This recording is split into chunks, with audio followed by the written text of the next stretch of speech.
Hello everyone, welcome back to SR Education। तो दशम श्रेणी पिला मानकर जनरल साइंस बा साधारण विज्ञान जहाँ रही समाज तरफ आज तारीख रे 11 मार्च। तो आम प्रथम वीडियो रे एससीपी रो क्वेश्चन डिस्कशन करबा जहाँ कि रही इंपोर्टेंट एवं द्वितीय वीडियो आम एससीएल। तो दुईटी वीडियो रे साइंस पे जेहेतु दुईटी पार्ट रही 25-25 टी अच्छी 50 टी एमसीक्यू जहाँकि बहुत इंपोर्टेंट रही तुम एसए 2 तो आम प्रतिदिन आलोचना करुचे एवं आज आम ताको आगु नवा आज रही साइंस। तो देखिए प्रथम क्वेश्चन।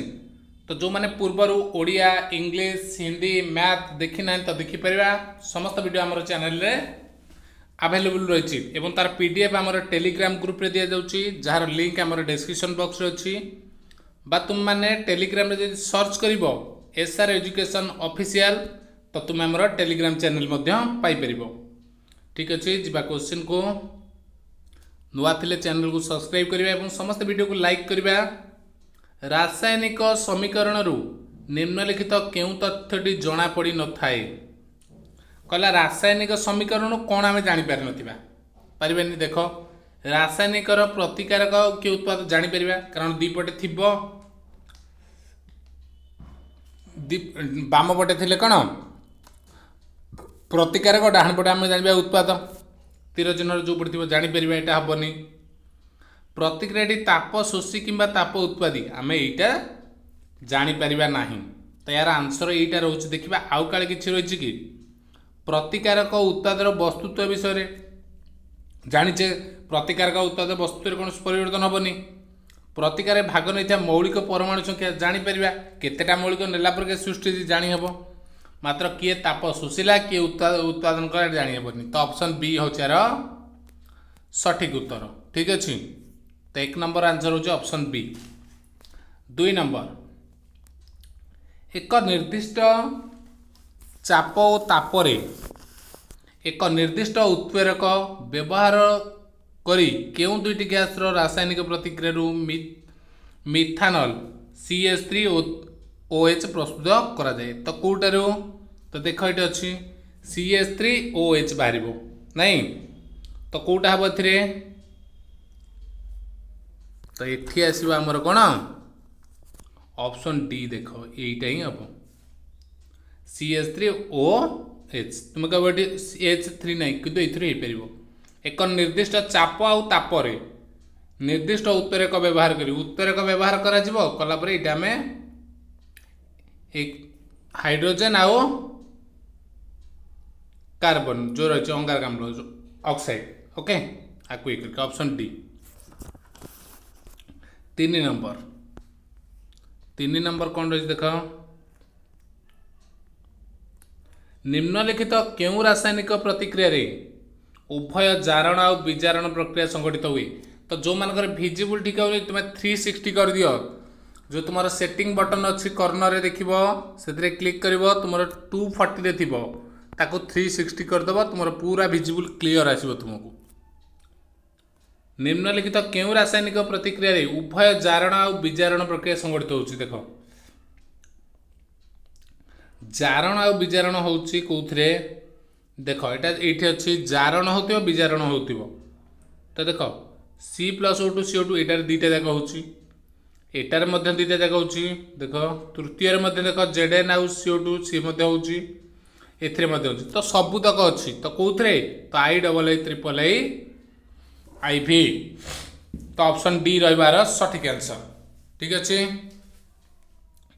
नेक्स्ट रही कौन रही acetic acid lactic acid oxalic acid कार्बनिक एसिड मध्य केउटी बा केउ गुड़िक खनिज अम्ल अटे कोटा खनिज अम्ल। ठीक अच्छे acetic acid lactic acid oxalic acid कार्बनिक एसिड तो कोटा रही देख एसिटिक एसिड कौन अच्छी लैक्टिक एसिड कौन रही ऑक्जालिक कौट रही ये सब गोटे गोटे जगह रही कि कार्बनिक एसिड हूँ गोटे खनिरु खनिज अम्ल खनि नुहे खनिज नुहे यहाँ खनिज अम्ल। ठीक अच्छे दही रे लैक्टिक अम्ल ऑक्जालिक अम्ल कौट रही एसिटिक अम्ल लेंबू रे कौन साइट्रिक अम्ल जमती सेमती एसिटिक अम्ल कौन अच्छी ऑक्जालिक अम्ल कौन अच्छी किंतु कार्बनिक अम्लटा कौट अच्छी ये गोटे खनिज अम्ल या तीनटा जाक भितर डिफरेन्स रोचे कार्बनिक अम्ल तो तुम ये कौट अच्छी कार्बनिक अम्ल ऑप्शन सी टे मारिदेव ठीक अच्छे। नेक्स्ट देख 5 नंबर निम्नलिखित सूचक गुड़िक मध्यरु केउं सूचकर वर्ण अम्लीय द्रवण में अपरिवर्तित रहिबा बेले क्षारीय द्रवण में सबुज होता है कहला या भितर कौन हुए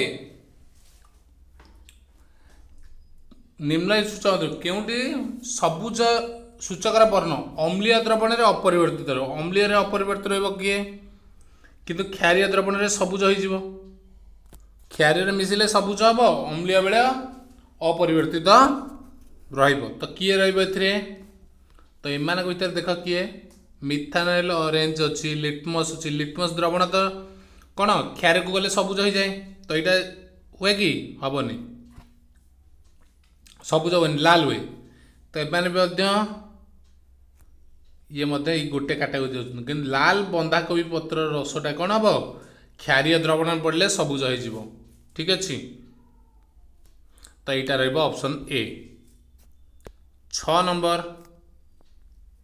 केउं रासायनिक प्रतिक्रिया एक क्षारक सृष्टि हो कौन क्षारक सृष्टि हो गले एक सक्रिय अधातु जल प्रतिक्रिया ना हेनी अम्ल सृष्टि हम कारण अधातु ऑक्सीजन संस्पर्श आसले अम्ल हो धातु आ जलर प्रतिक्रिया हेले तुमर हम कौन क्षार सृष्टि हम क्षारक ठीक अच्छे ऑप्शन डी।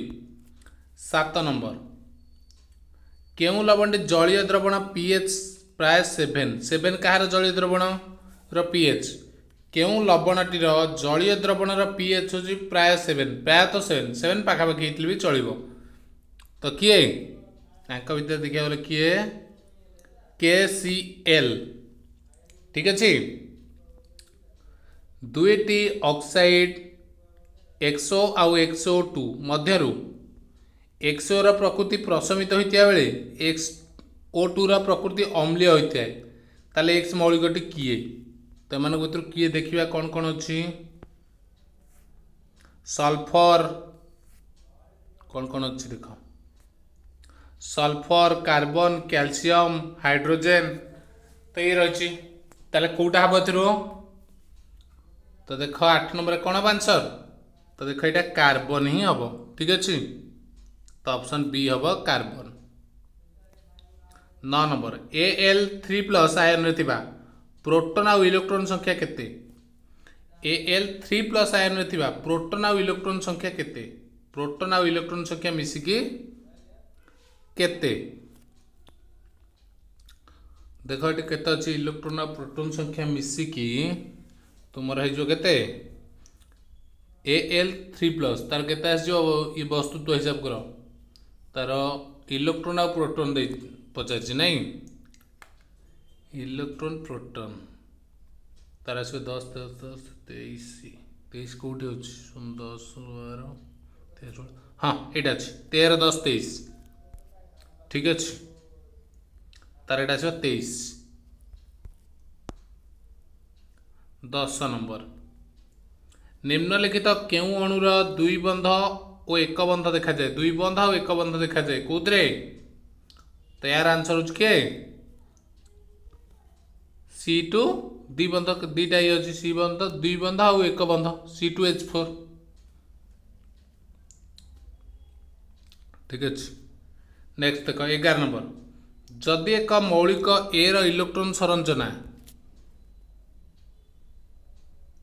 जदि एक मौलिक ए रो इलेक्ट्रॉन संरचना 286 286 और बी रो संरचना 288 हुए तेबे ए ओ बी को नहीं गठित मौलिक संकेत कौन हम यार रही केते 6टा बड़ी यार गोटे ये ठीक जीव नहीं तो तार संरचना कौन आसो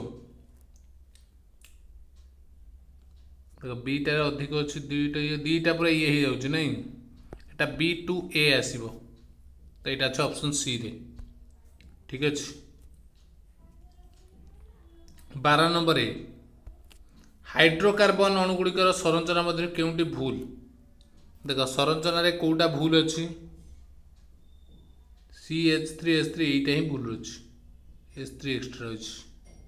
ठीक है, जहाँ रहिबो से ता सहित कॉम्बिनेशन रहिबो, ये मझिरे एटा रहिबा କଥା न, एटा रहितन साइड रे। ठीक अछि, तो एटा हबो ठीक। 13 नंबर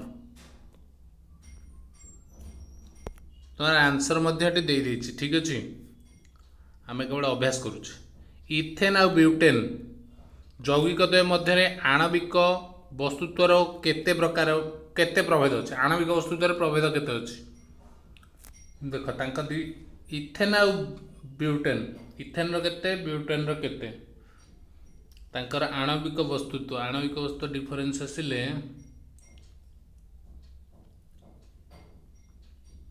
तासु दिजा भितर डिफरेंस केते 28 यू। ठीक अछि, सेम देख 14 नंबर त्रिबंध थिबा एक अपृक्त हाइड्रोजन कार्बन रे 52टी हाइड्रोजन थिले, उक्त अणु रे कार्बन रो संख्या केते? 52टी हाइड्रोकार्बन थिले, उक्त अणु रे कार्बन संख्या केते? कार्बन संख्या केते हबो? 52टी हाइड्रोजन थिले, कार्बन संख्या केते हबो? त्रिबंध हेतियो 52टा हाइड्रोजन, तो केते हबो?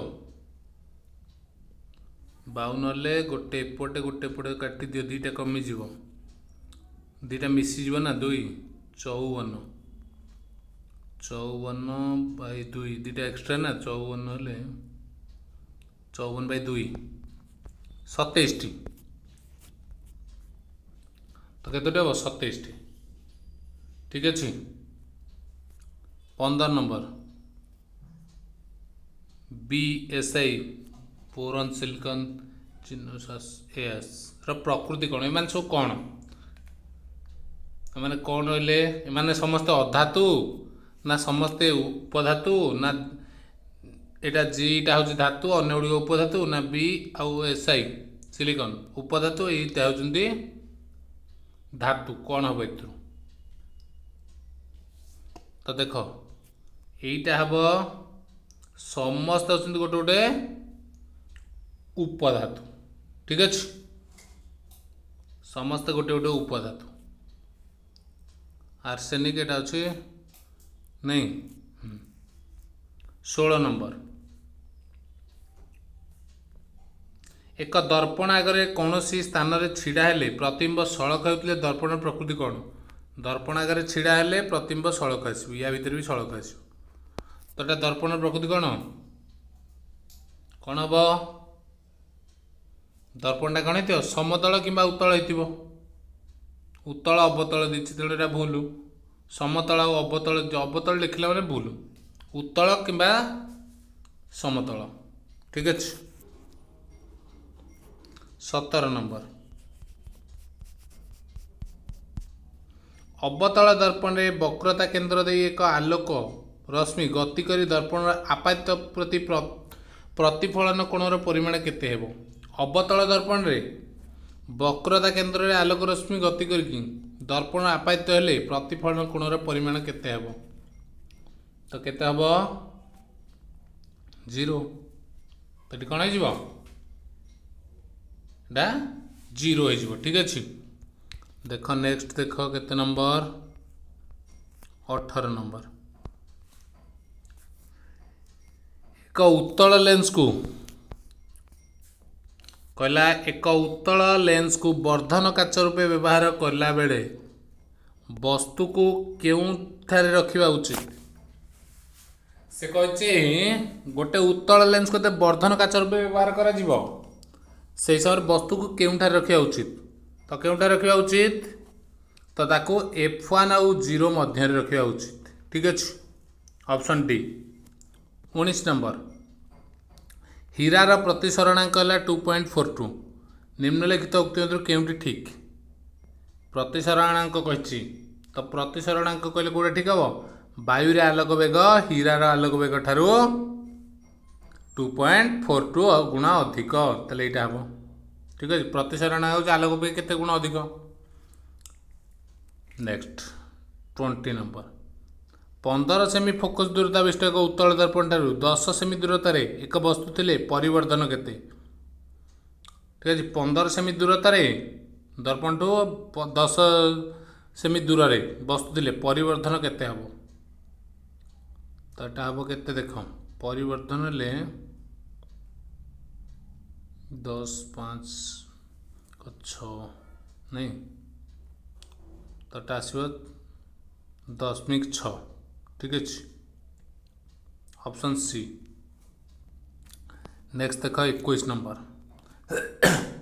21 नंबर देला 2 किलोवाट एक हिटर 4 घंटा व्यवहार होले यूनिट पिछा 4 टका दर रे केते टंका विद्युत देव तो 2 किलोवाट है से पचारची यूनिट पिछा 4 टंका हिसाब रे ताले ये ले केते टका हबो 4 दुगुणे 8 ये 8 किलोवाट 8 यूनिट 8 चौ केते 32 टंका ठीक है तो ऑप्शन ए।